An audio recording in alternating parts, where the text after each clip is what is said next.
Hey, Hey everyone! hey, Okay, now, what is back at it today? again. Today's Tuesday. Tuesday. Oh, I just thought it was Wednesday. Sorry. Well, it's a weird week because a lot of people have the Friday off, so like you can pretend it's Mhm. Wednesday. I just say it's Tuesday, and in your head you do a little Felicia translation. Now I'm confused. Guys, it's Tuesday. Yeah. Yeah, go Yes. It's you go with Tuesday. that, Dean. You go with that. Stay out of my head because you don't want to get any more confused. Another sunny and a hot day out there today. Yesterday, by this time, we already had showers popping up. Let me show you the radar on what we're dealing with right now. Not much of the Chicago area, a few sprinkles here and there. But as I zoom out and kind of show you, this is part of a low pressure system which is swirling around Missouri. And as it continues to rotate, if I can play it here, well, of course it's not playing right now.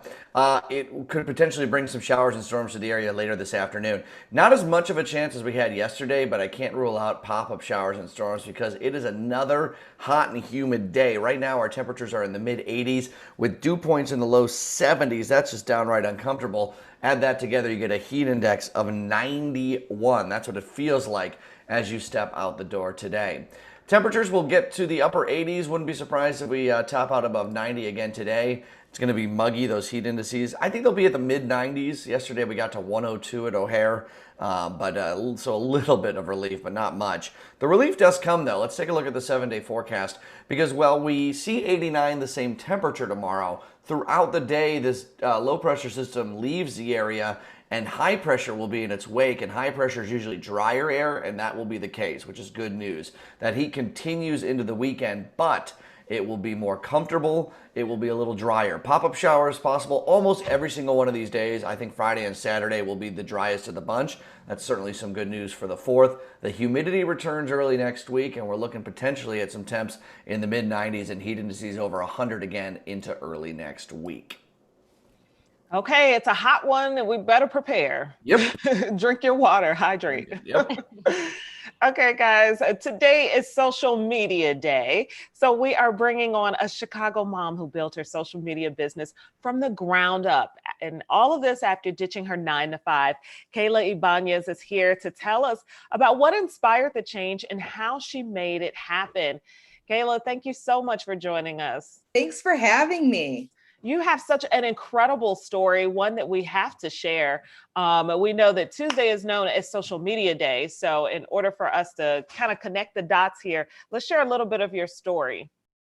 Absolutely. So, my daughter, when she was 3 at the time, out of nowhere, she got sick with what we still can't really define. The best way to describe it is an unknown cause bone marrow failure.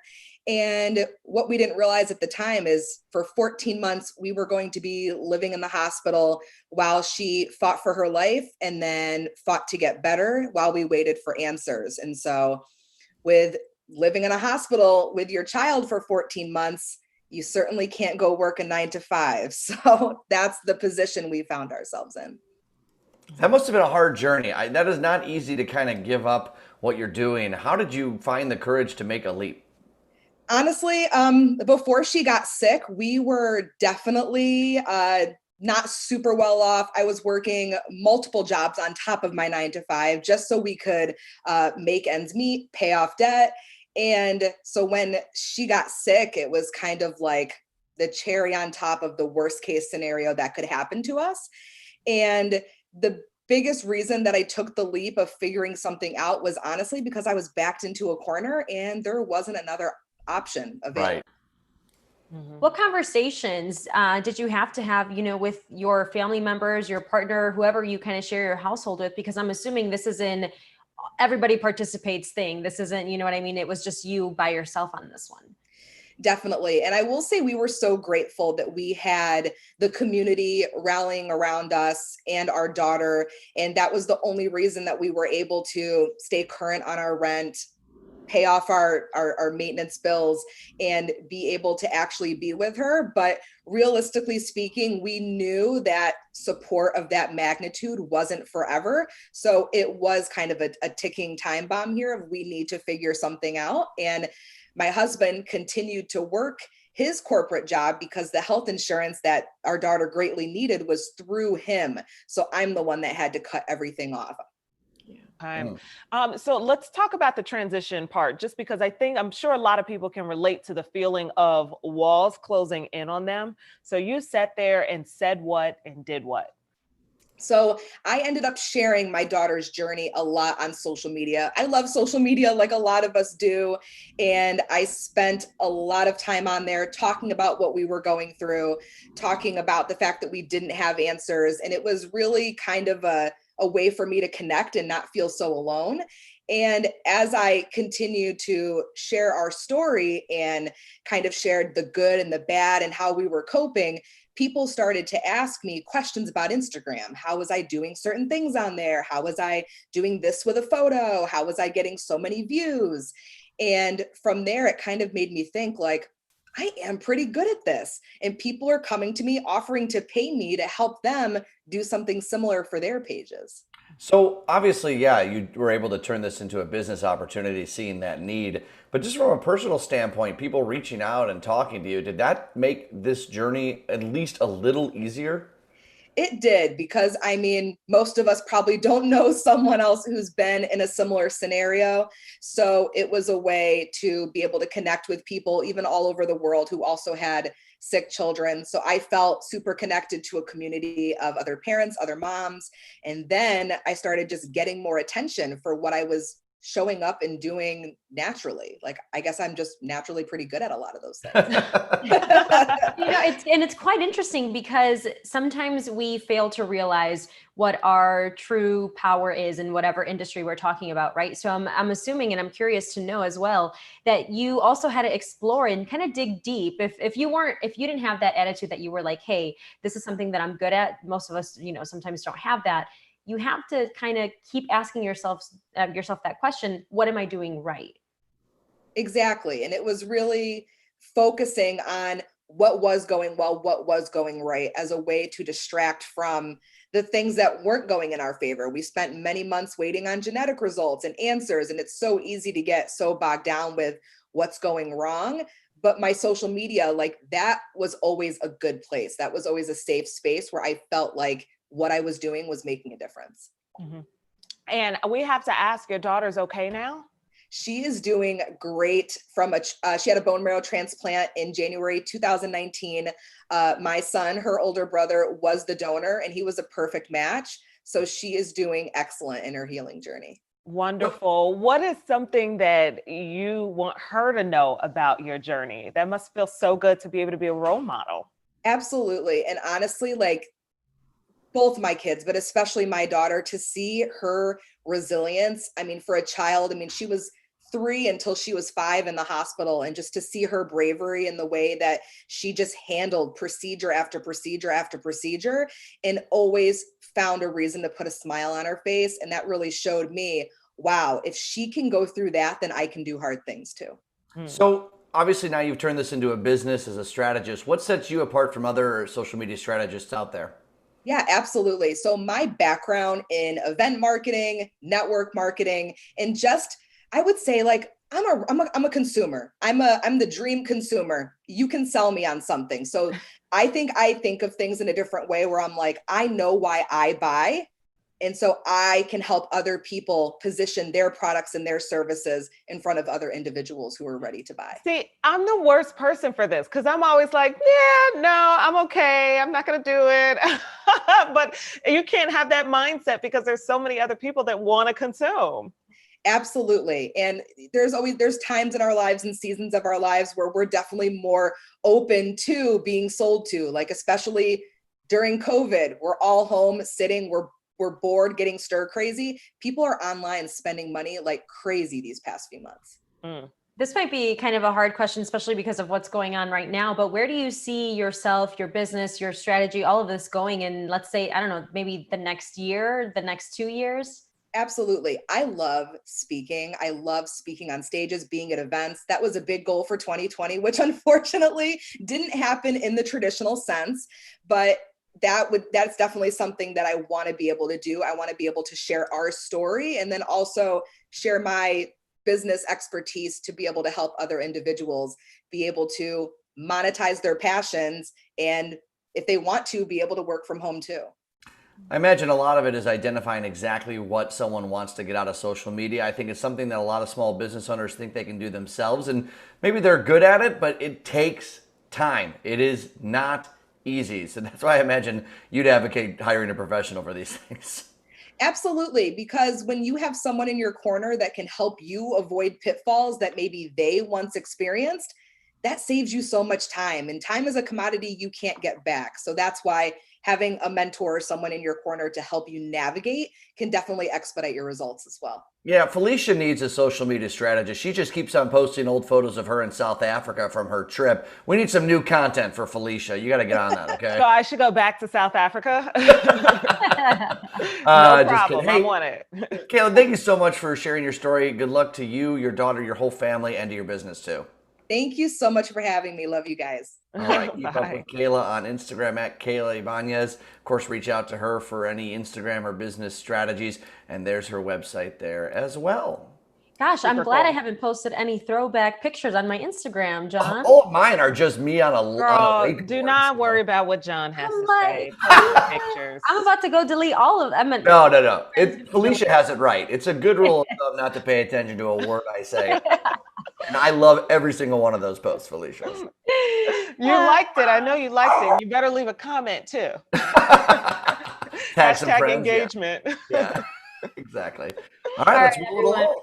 Yeah, let's get this next guest in here. For over 80 years, Wendella has given tours and cruises of the Chicago River and Lake Michigan. COO Andrew Sargis is here to give us an update on what is up and running in phase 4. Who knew we would be here already? Andrew, hey, how are you? Great. How are you? Good. Okay, so give us all the details. What can we do? What can't we do? So Wendella Boats, we're running the architecture tours along the Chicago River. Also tours, lake and river tours as well, sunset tours, been doing it for over 80 years. Throughout the spring, obviously we were shut down when the COVID-19 pandemic first started. And we took that time to implement new procedures, but also add new features to our docks and our vessels to keep our employees and our guests safe from COVID-19. So, obviously similar to restaurants and other establishments, we have capacity restrictions. We're taking all employees' temperatures when they arrive at the dock. And of course, mandatory mask usage. You have to wear a mask on the dock. You have to wear a mask on the boats. And then social distancing, which has been key during all of this. We've implemented social distancing measures in our lines. Once you're on the boat, there's directional signage to guide you around the vessel in a manner that's consistent with social distancing. Only one person at a time is allowed in the bathroom, or on the boat, we call it a head. Only one person allowed in the head at a time. And then, of course, just being obsessive about cleaning and hygiene, adding hand sanitizer dispensers all around the boats, constant cleaning of high touch areas, handrails, doorknobs, whatnot. And then we got these really cool machines, these disinfectant foggers. They're like these little handheld devices that essentially mist a disinfectant spray around the vessel. And we're using those in between every ride. So, that downtime we had, we really got educated about COVID, the best ways to fight it and keep our employees and guests safe.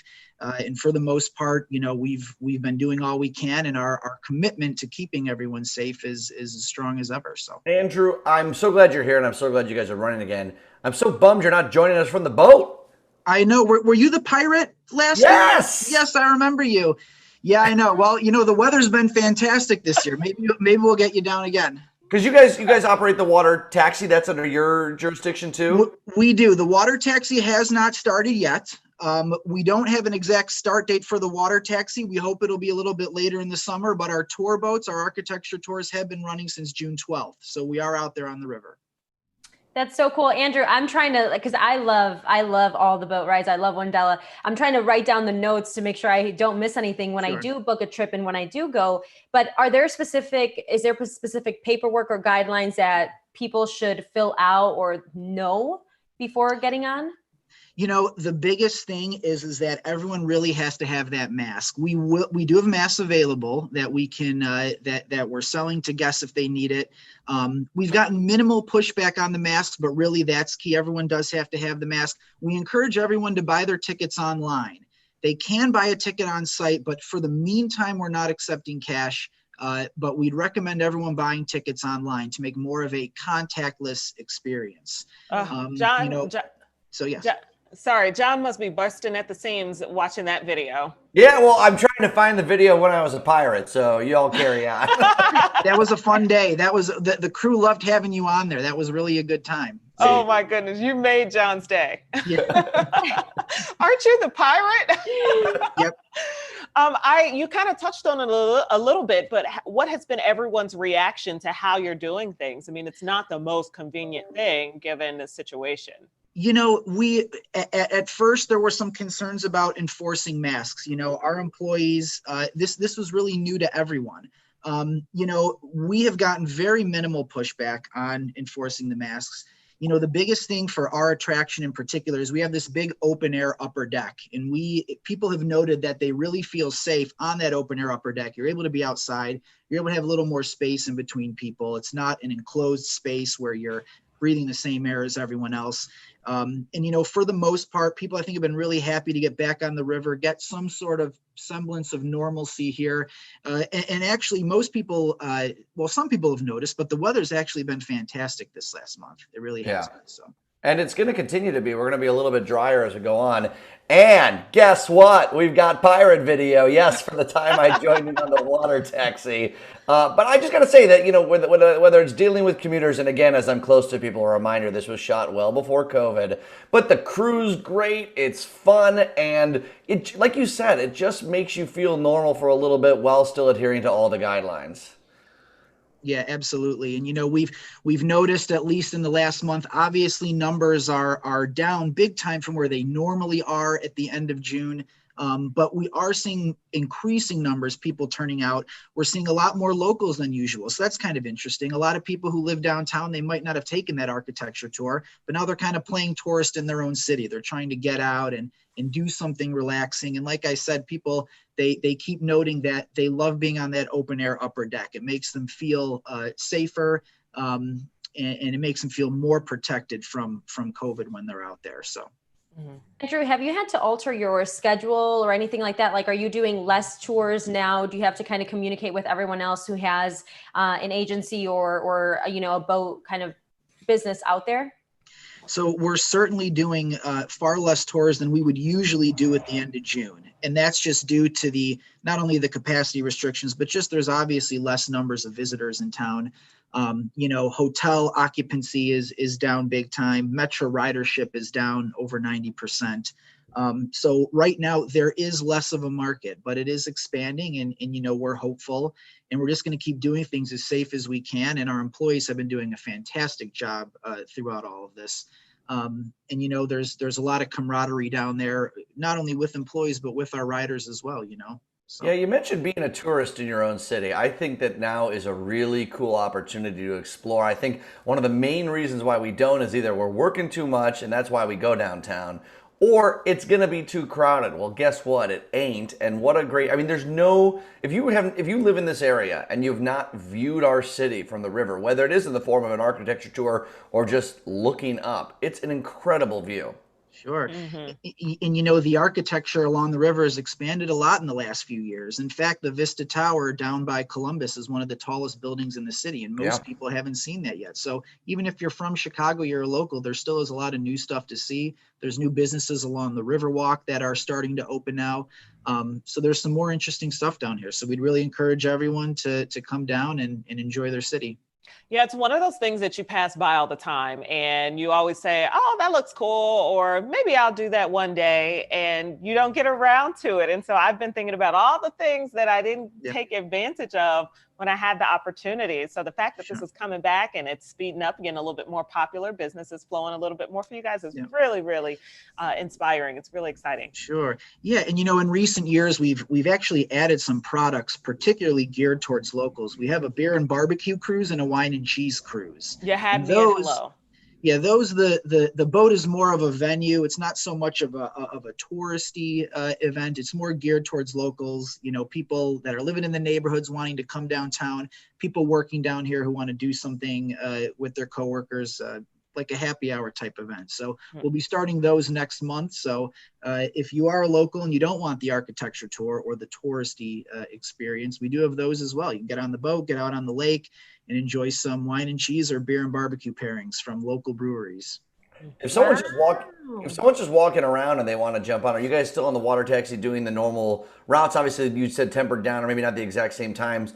Is there walk-up opportunities at one of the stops? What should people do? So at Michigan Avenue, we're running our architecture tours, our Sunset Lake and River tours. Those tours you can purchase tickets on site. You can walk right down at the bridge and purchase tickets on site. The water taxi we're not running yet. We do hope to be running later this summer. And when we are, certainly come down on the boat and just, wave to the vessel, run down, catch us at the Riverwalk, Chinatown, wherever. We'll be ready to take you. Sorry, Andrew, you did say that, but I was busy Googling myself, so Yeah. apologies. It was Andrew, worth it. let me Great tell clip. you, John has his pirate hat and his pirate coat, and he is on the way. Well, my favorite part of that day is that I think it was the captain said that I looked like Prince, not a pirate. It was an authentic pirate costume. None of this peg leg and eye patch for me. I go to the best. Yeah. Well, we'll hope to have you back this year. We really do, with your pirate hat. I'll do a show from a boat. Trust me. I will absolutely do that. Don't challenge me on that one. Andrew, thanks so much for your time today. All right. Thanks, guys. Thanks for having me. Bye. Thank you. I knew we should have cut that off earlier. Oh, no, it was great. Wendella Tours and Cruises, there's the information on their social media pages and their website there as well. Okay, so celebrations for Pride Months are, of course, a lot different. Oh, my iPad just fell. I'll bill the company for that one. Sorry. Let me start over. Celebrations for Pride Month this year are, of course, a lot different than they've been in previous years as Chicagoans head back outdoors. One area artist is making sure that the message of pride and equality can still be heard and seen along some of the city's most iconic walkways. Let's take a look. I've been into art my whole life. As a kid, I was into art, and it was a hobby that I kept up with, and in 2010, I decided to make it a career. I do my own thing, but I'm just really trying to break some of the barriers that have been set up. Chicago's a really segregated city. I've lived within the walls of that segregation my whole life. I think my work is important because it focuses on unity. Today we're installing several banners along Magnificent Mile for Pride. Feels good to be, like 7 feet tall. I have this amazing view of Michigan Avenue that I've never had before. It's great. These pieces I call Queertopia, and the one behind me is representative of the transgender community. Both pieces have similar artwork and style, but the center figure is a transgender woman. I feel like they need representation the most within our community. I think art's important in general just because it's one way to channel a lot of different emotions. It's a way to express ourselves, but it's also a way to be seen. I focus on highlighting individuals within the LGBTQ community that are from marginalized communities or people of color, just because we're not seen.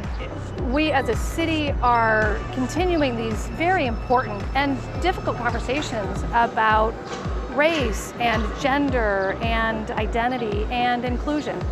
That conversation will continue for years to come. I thought, how will this impact people? And one thing is people might see and they're like, why is a gay pride or transgender flag up in July? It's not Pride Month. So then hopefully that spirals into another conversation and makes them question, well, we should be celebrating different communities and different groups year round. Even though the queer community is a community that is still fighting for their rights and still fighting to be seen, within our community, we still have a lot of work to do. That's right. Great story there. And you can see if you've got a Hero Chicago you want to nominate, submit to jamrealshy@wciu.com. Her story is incredible. One of the byproducts, of course, of this all and missing the Pride Parade, which we were supposed to have Sunday, of course, is a major bummer. But coming on the heels of the George Floyd murder and the subsequent protests from it, we've had a few guests on this show talk about how there is some reclaiming that Black and brown trans women were what started the Pride movement at the Stonewall riots in 1969. There's almost a return to it. Pride did not used to be a parade, it was a protest. And of course, they're two separate movements, but they have similar goals in mind. And there's the silver lining, if there is, that's probably not the right phrase for it, but at least there's been a refocus on, yeah, a party is great, a protest is important. And that's what this month has been about instead. I think what you said is indicative of how we need to move and how people are moving right now. I mean, you need both. You need the celebration and the pride as much as you need to continue to push for more progress. Yeah. 1000%. All right. Well, today we are dishing on a trending story from CNBC where millennials actually shared their worst financial regrets to help Gen Z not make the same mistakes. So we're basically finishing the sentence, I wasted so much money, and then whatever you want to fill it in. So I'll kick it off. I wasted so much money. I'll say, well, Here we go. definitely- I'm excited. Yeah, no, it's not that deep. Definitely eating out. But I wish that I had, certainly eating out, I put that to the side. But I wish that I had saved with a focused purpose and not just, oh, yeah, I'm saving generally. A plan. Saving with a plan and a focus for that money. Where's that money going to go? I think you are much more successful when you do that. Yeah. For me personally, it's the eating out, but when I got my first job out of college, I still lived in my college town, right? So I was 22 making nothing, but it felt like a lot to me. And all my friends were still in college. So I'd go to the bar and I'd be like, shots on John Hanson, everybody. And I would be like, you get one. Because it's like a college town. Shots are like $1. Well, tell you what, those add up. I'd be closing tabs. I'm like, I can pay for that. I got a job. And it's like, you gotta be kidding me. If I look back and had saved those $70 nights or whatever they were, which is a lot of money, put those somewhere and had that plan, oh, it would have been so good. See, I was one of the people that was getting a shot from John Hanson that I didn't know, that I was like, you know what? I'll get one too. No, I can't say that I spent so much money on X thing because my dad is so cheap. I remember my first car, which we paid in cash and I paid half or whatever. It was like a 2002 Jetta Volkswagen with like 200,000 miles. The car was like breaking down. And, it's just that idea that, Felicia, I like what you said, saving with a purpose, right? I always put a little money, from my checking to my savings, but we never had that conversation at home, what it was actually like to have a savings plan. But I can't say during college, I had to pay for college myself. So I was, being really cognizant of where I put my money, but big mistakes like that, I don't think so. I think I've been pretty good so far in terms of where I spend my money. Yeah. It says that 88% of millennials didn't save enough. That's exactly what we were just saying.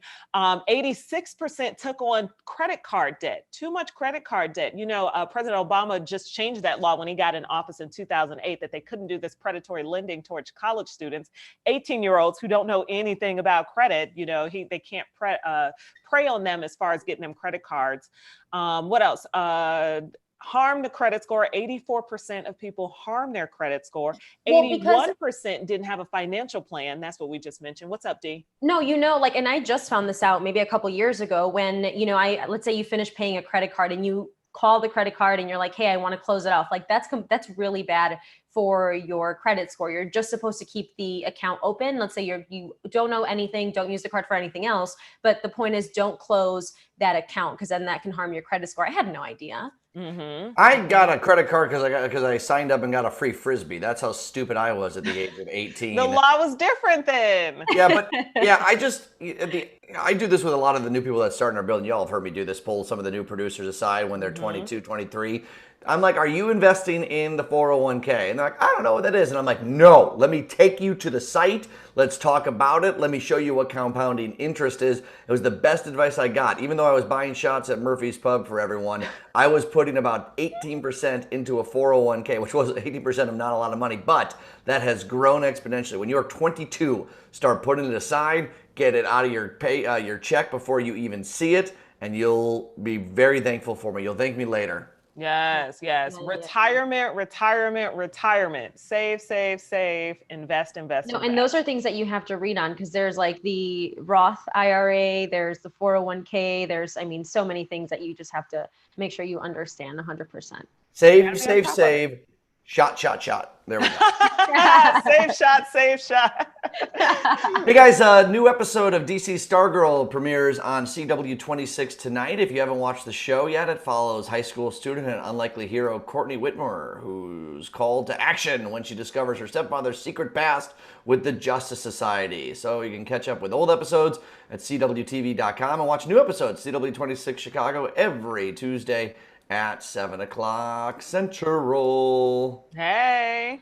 Hey. I know. Okay, moving on, you guys. We got to tell you about Adam LeBlanc. Adam LeBlanc is the lead singer of the popular Chicagoland cover band 16 Candles. This summer, they're bringing the music safely to the people, and he's joining us. He's joining us he's joining us now this morning. Hey, sorry, I'm getting messages in. I'm trying to make sure we're right on cue. Adam, how are you guys?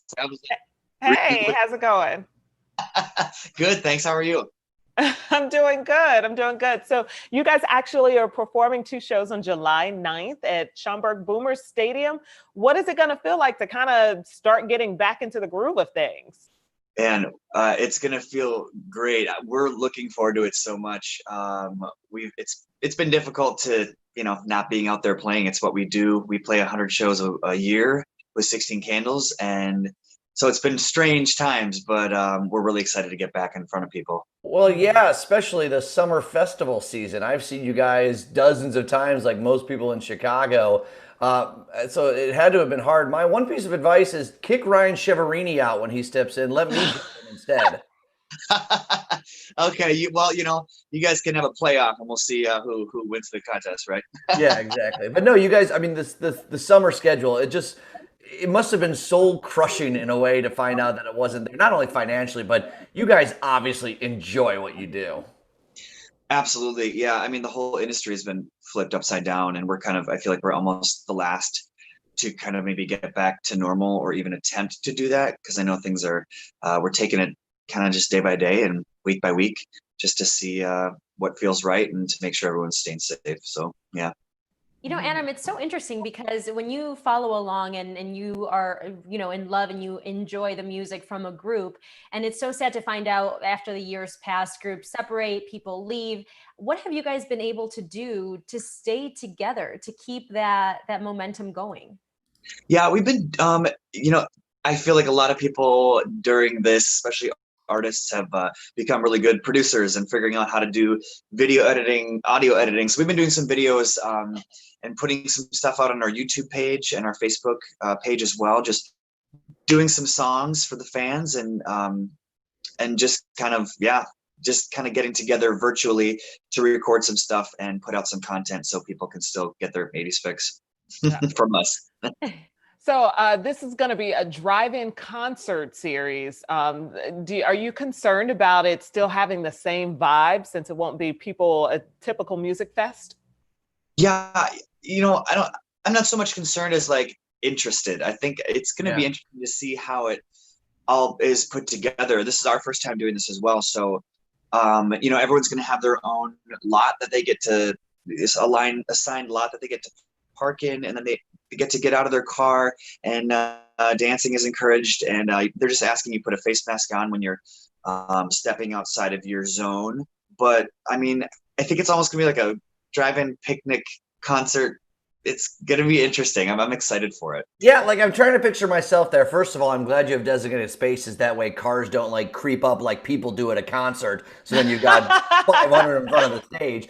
But like at the end of each song, obviously you cheer if you're outside, but should I honk? Should I flash my brights? Like there's so many audio visual things that people can do. Yeah, I was chatting with a friend too, and they were like, "You're gonna get so annoyed, I think, with all the honking." But there's some things that I've thought about too, or like, because usually there's like, okay, applaud if you've seen us before, applaud if you've never seen us before. So like, well, they just work in honking, Is this your own personal record collection behind you? Because I think I see Whitney Houston and Mariah Carey. Oh yeah, yeah, it is. I would say it's a hobby or a habit or a problem. Who knows? One of the three. Do you still do anything with them?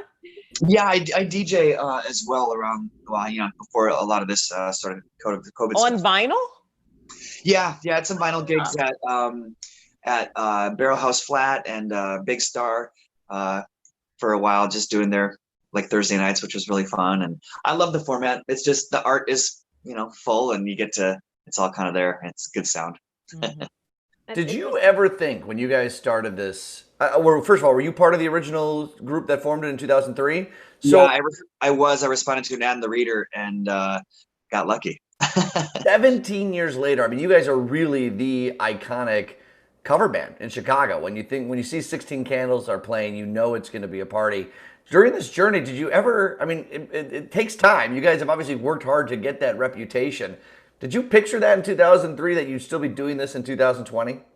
It's so weird. I moved here from Duluth, Minnesota, and I was like, Hey. oh, I want to do some music, and found them. And I remember seeing other cover bands in the area that had been doing it forever, Mike and Joe or Hairbreakers Ball, and I just remember thinking, wow, they've been around for 10 years. That's insane. Wow, that's a long time. And then, here we are 16 years later, and it feels good. I'm so honored to be part of this scene, because I think there's something really special in Chicago about cover bands scene. It's just, there's a lot to offer, and there's a lot of great acts, and I'm honored to be part of it for sure. I mean, people just want the opportunity to hear some good live music. What are some songs that are going to be automatic crowd pleasers?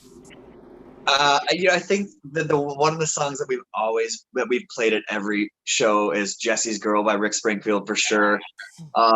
We got to open up for him one time, which was pretty fun. And Jesse's Girl, Footloose is always one of my favorites. It gets people going crazy. Don't Stop Believing is a crowd pleaser. Mm-hmm. We recently started working some Queen. We Will Rock You, and We Are the Champions into our sets, and it's just nice. Good sing-along stuff, Yeah, that's what people want to be able to do when they go to these concerts. They want to be able to sing along. If they can't sing along, then there's no point. Yeah, and I think that's part of what makes what has made us successful is we have the opportunity and the honor to play this great music that other people have written and recorded, and to kind of do it with our own twist. And I'm so glad that people enjoy our style of how we're doing it, because it's the best job ever. It's the dream come true. Is there a rivalry in the cover band scene, or do you guys all get along? I mean, we got, other big ones, of course. Yeah, it's more of I think it's more of a camaraderie than anything else. I have a friend named Tamara, and she puts together every year all the cover bands in the area, and people like that are doing sound and lights and all of that get together to raise money for a different charity every year. And it's nice to see everybody. We're always playing on the same, playing every weekend, so it's rare that we get to see each other. So bands like Rod Tough Girls and the Bench Press, for instance, they're another local band who are just fantastic, and we're really good friends with them. And Wedding Band, and we're all kind of on the same circuit, so we get to run into each other and drink on the keg backstage and catch up. So it's a really fun scene. It's cool. That's really interesting, Adam. Have you thought about what if this goes on for a little over or to next summer or anything like that? Are you guys, mentally prepared? Have you had that conversation with you in the group? Yeah, yes. We have been talking about it. It's interesting because, there's no way to tell. So we've been taking it week by week, day by day. And as far as this, we've been doing things like also, we did a private gig virtually. There was a guy who runs a couple different commercial and residential buildings in Chicago. And so he wanted to offer something to his residents and employees. And so they hired us out to play a private show.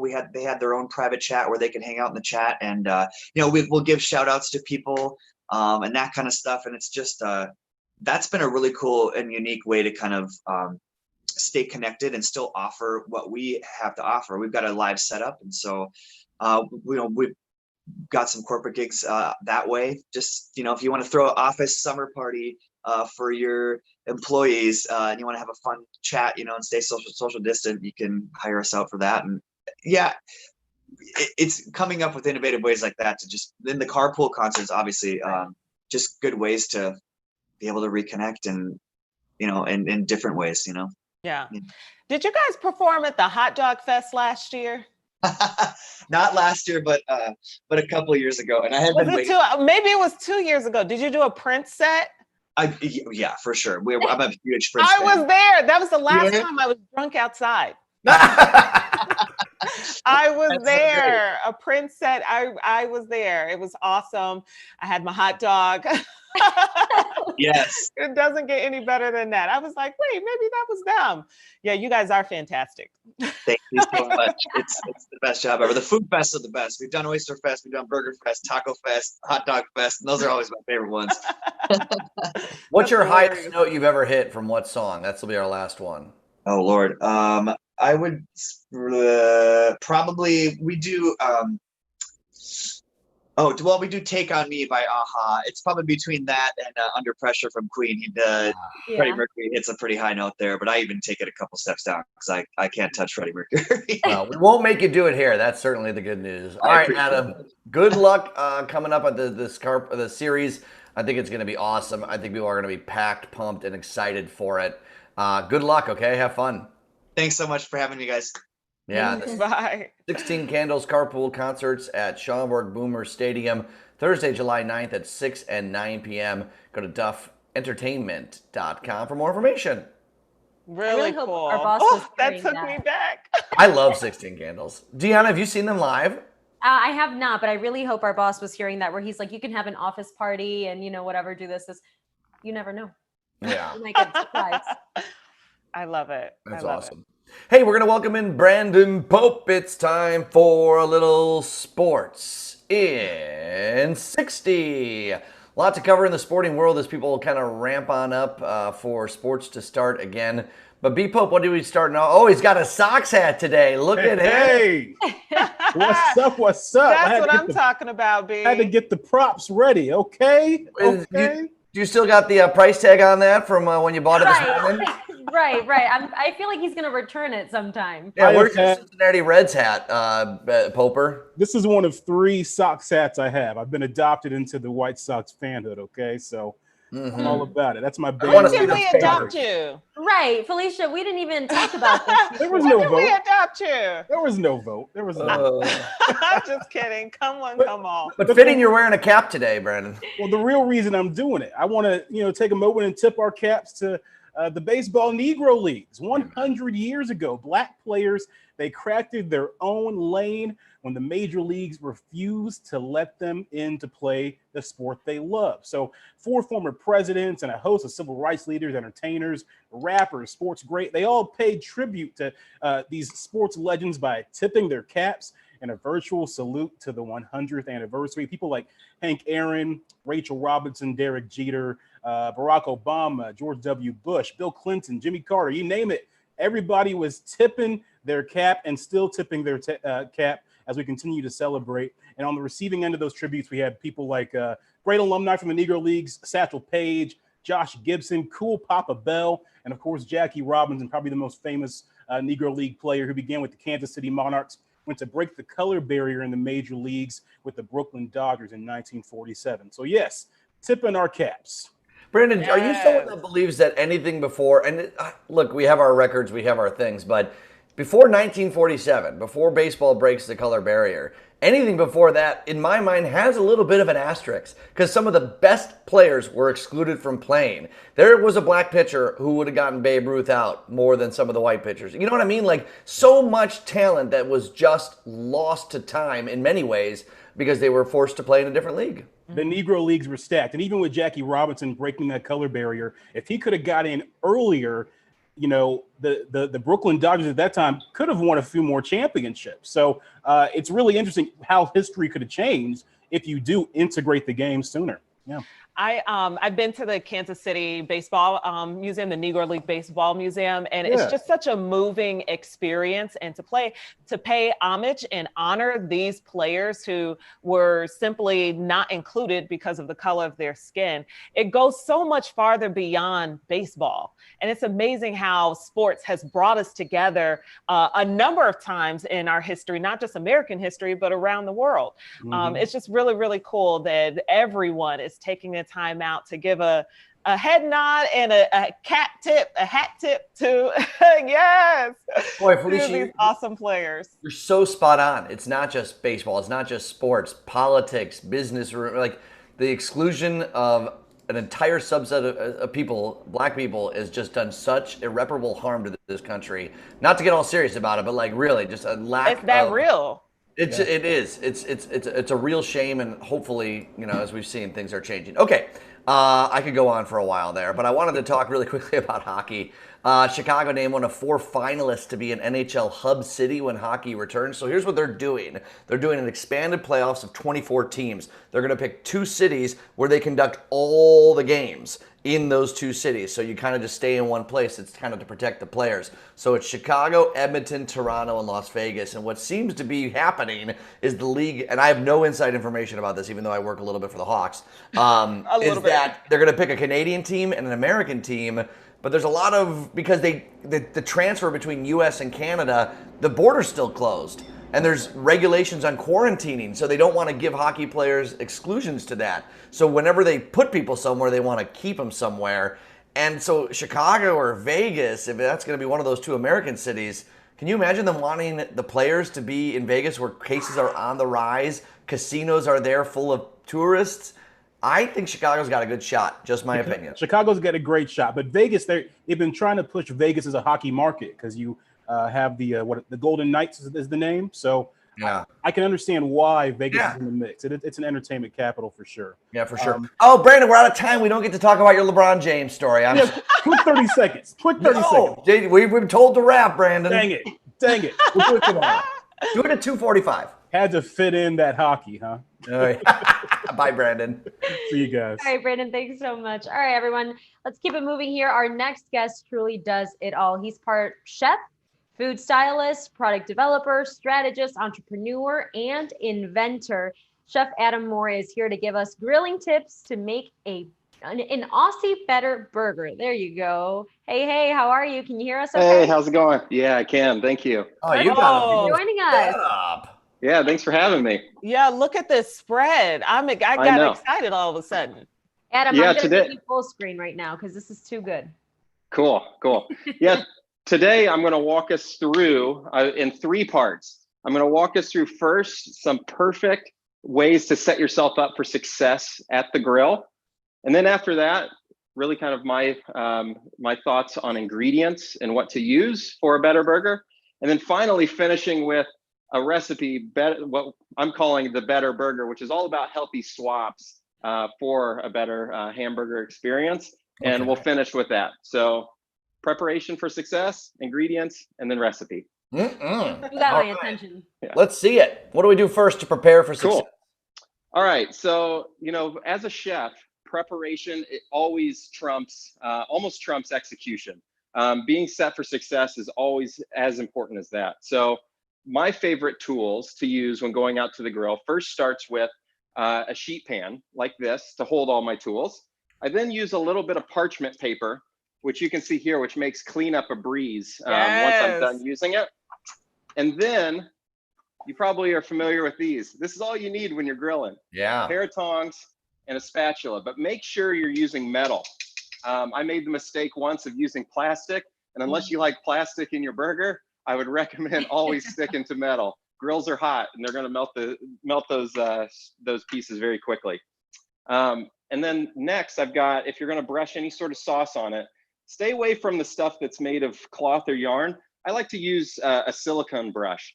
Again, it's very easy to clean afterwards, and it's not going to melt or burn on the grill as you're using it. So you can see, it looks like rubber, but it's very, very high heat tolerant. So good. Perfect. Is that dishwasher safe? It is. Yep. Dishwasher safe too. Absolutely.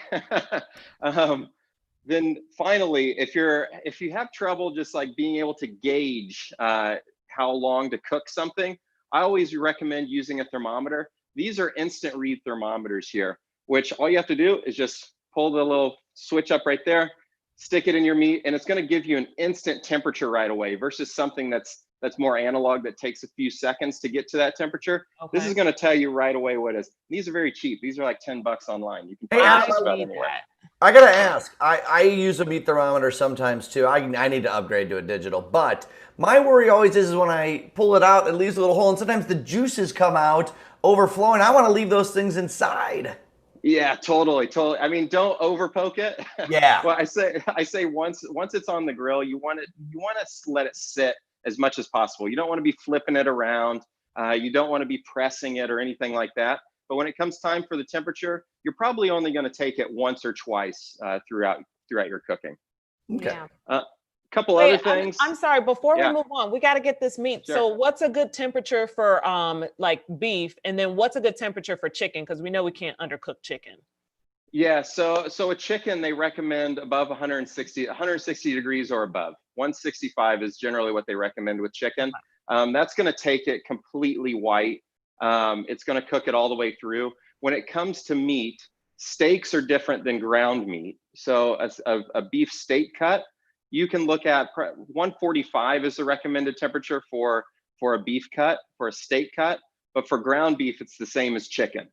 However, as long as you're sourcing from a safe source, you can cook that just about any way you want to. Ground steaks are going to be much safer than ground beef, but if you don't like your hamburgers well done, there's no reason why you shouldn't be able to do medium rare or medium on a burger. Just don't tell them I told you that. Yeah. But it's perfectly safe in today's supply chain. Yeah, I'll tell my doctor that I got the advice from Adam Moore. Okay, so let's talk about the meat. What do you got here to get this thing ready? Yeah, so ingredient wise, you hit it on the head. We're starting with great products, and the first thing I want to start with is great beef. I prefer Australian grass-fed beef to cook with. It's very mild in flavor. It's very clean. Plus, I can find it just about anywhere at any store when I'm looking for grass-fed. It's readily available, so it's easy for me to find, and I know the quality is going to be consistent. So that's why I stick with Australian grass-fed beef. It's also very naturally high in iron, zinc, and omega fatty acids, which is perfect for boosting my immune system. So I feel good about that choice. All right. Also, when it comes to ingredients in general, and for us building the better burger, it's all about finding those ingredients that are in season or ingredients that just look really good at the store. So I'm always trying to find things with a lot of color. So in front of me, I'm going to be creating in my recipe a little homemade relish. And this relish, which is basically just everything's diced to the same size, is made up of beautifully colored red bell peppers. This is like a hybrid, like a tiger stripe bell pepper. So you can see a little bit of the yellow and a little bit of the red in there. Yeah, Longer arms.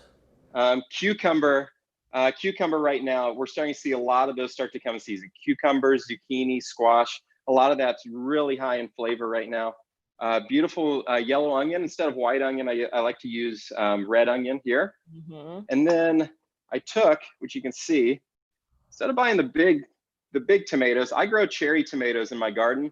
I'm left with 1,000 of these things. And I'm like, what the heck do I do with them all the time?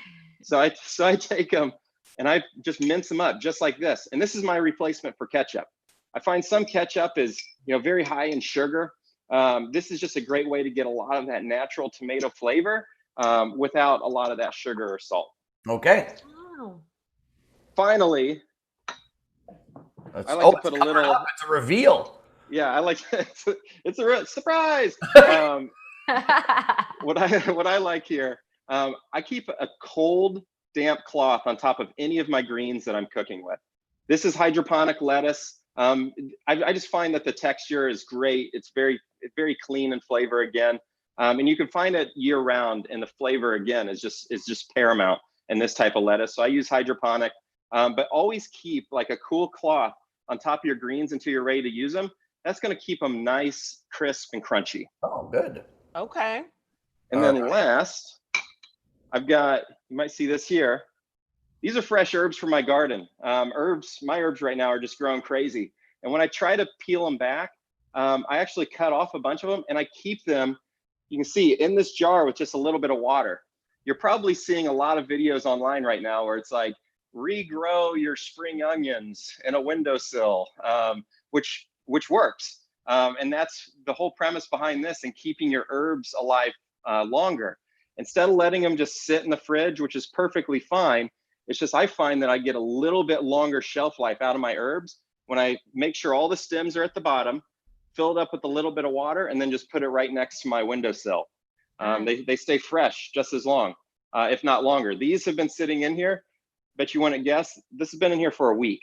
Oh, so, wow. And it can just show you how long they continue to grow. I've got basil, little bit of parsley, some oregano and marjoram, some chives, and then when I need to, I pick fresh rosemary.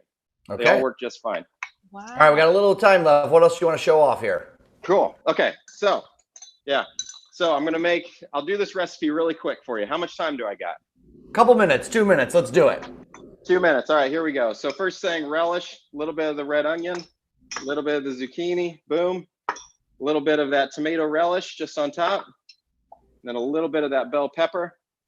I have it over a strainer because as I add salt and pepper to it, it's going to release some of those juices. And so if I'm going outside and I'm cooking at that point, that's going to let that sit, marinate, let off some of that excess juice. From there, we'll just go straight to the burger bun. I've got a toasted bun, which you want, unless you love soggy burgers, which no one does. And then I'm going to add for my sauce, I've got whole grain mustard, as well as a little bit of Greek yogurt. So I like whole grain mustard instead of the blended kind. Again, a little bit lower in sugar and sodium, and then Greek yogurt instead of mayonnaise. So I've got my sauce here. This is going to act as my glue. I'm going to go right on the bottom of that bun, just like that. A little bit of that lettuce. And then I've cooked up one of these burgers in advance here. So boom, that goes on. We're going to come back to my relish. I'm going to go right back on top. Oh, look at those fresh ingredients. And then a little bit more of that sauce, again, to act as my glue. I'm going to come around just so you guys get a good peek of this thing. Oh my God. My Oh mouth is yeah, already make sure you hold watering. it close for us. Yeah, now show it off close. Yeah, thank you. Oh. There we go. Oh Hey. yeah. That's it. It's a nice Oh yeah, relish. that's nice Put a and little bit- fresh. Yeah, and then behind it, I've got some roasted potatoes, which you can put like in a little aluminum foil pouches that you can just throw on the grill. I like to do that, especially if I'm cooking outside far away from my home, instead of French fries. Adam, So, one mistake have I it. used to make is I tried to stuff burgers with all this fancy stuff and then grill it. They'd fall apart. It was nothing. Put it on top of the burger, for God's sakes. Exactly. I just do salt and pepper with great meat. Salt and pepper is all you need. Yeah. Absolutely. Sure. That was so good. Good. You did that quick, by the way, Adam.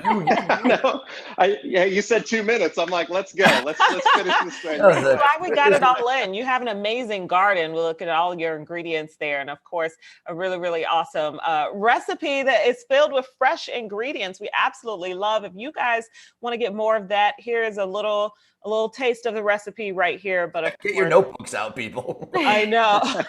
Make it just Camera out. Take a picture of that. Hey, any fresh vegetable from the store is perfect there. Yeah, and we're going to put that recipe on social media for everyone, too, so they can get a better look at it. Chef, thanks so much. Thank you. Thanks for having me. Thanks, Keep up with Chef. everyone. Chef Adamore on Instagram at There Chef you go. Adamo. Oh, I like that.